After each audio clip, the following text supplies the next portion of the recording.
នេះគឺជាលំហាត់ប្រាណនៅពីក្រោយភាពជោគជ័យនឹងការលោតបានកម្ពស់ដ៏ខ្ពស់របស់កីឡាករ Nishida អ្នកលេងបាល់ទះគ្រប់គ្នាកុំភ្លេច save វីដេអូមួយនេះទុកដើម្បីហ្វឹកហាត់ខ្លួនឯងនៅផ្ទះឬមួយក៏នៅ gym វីដេអូមួយនេះខ្ញុំនឹងបង្ហាញអំពីការហ្វឹកហាត់កាយសម្បទារបស់កីឡាករ Nishida នេះគឺជាលំហាត់ប្រាណទី1អ្នកទាំងអស់គ្នាអាចយកខ្សែយឺតទៅចងភ្ជាប់ជាមួយនឹងបង្គោលបាល់ទះរួចហ្វឹកហាត់ជារបៀបនេះឯងលំហាត់ប្រាណទី2អ្នកទាំងអស់គ្នាអាចយកខ្សែទៅចងភ្ជាប់ជាមួយនឹងដុំដែកឬមួយក៏កង់ឡានរួចធ្វើចលនាមកខាងមុខឲ្យបានយ៉ាងហោចណាស់កន្លះជុំនៃតារាងបាល់ទះលំហាត់ប្រាណទី3នេះវិញខ្ញុំជឿជាក់ថាអ្នកទាំងអស់គ្នាប្រកាសជាដឹងហើយយើងអាចកាន់ដុំដែកជារបៀបនេះរួចធ្វើចំនួន12ដងគុណនឹង4សរុបចំនួន48ដងលំហាត់ប្រាណទី4អ្នកទាំងអស់គ្នាអាចហ្វឹកហាត់ជើងម្ដងមកខាងដោយកាន់ដុំដែកនិងធ្វើជារបៀបនេះឯងអ្នកទាំងអស់គ្នាអាចធ្វើចំនួន48ដងឬតាមកម្លាំងដែលអ្នកទាំងអស់គ្នាអាចធ្វើទៅបានដោយឡែកលំហាត់ប្រាណទី5នេះវិញក៏មិនខុសគ្នាប៉ុន្មានជាមួយនឹងលំហាត់ប្រាណទី4នោះដែរគឺជាការហ្វឹកហាត់ជើងម្ដងមកខាងអ្នកទាំងអស់គ្នាអាចធ្វើចំនួន48ដងឬក៏ទៅតាមលទ្ធភាពនៃកម្លាំងរបស់អ្នកទាំងអស់គ្នា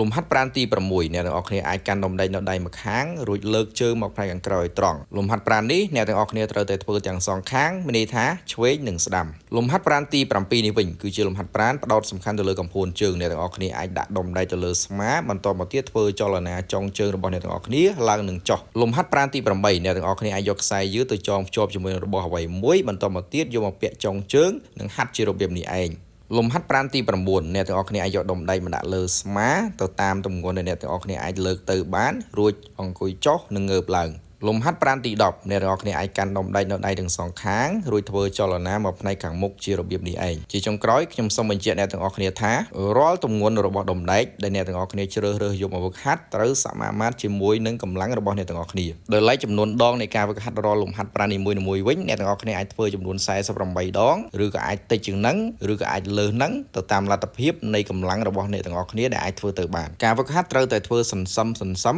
កុំបង្ខំខ្លាំងពេកអ្នកទាំងអស់គ្នាអាចធ្វើការហ្វឹកហាត់3ថ្ងៃក្នុងមួយសប្តាហ៍រយៈពេល3ខែនោះអ្នកទាំងអស់គ្នានឹងដឹងលទ្ធផលជាមិនខានអរគុណសម្រាប់ការតាមដានទស្សនាវីដេអូមួយនេះ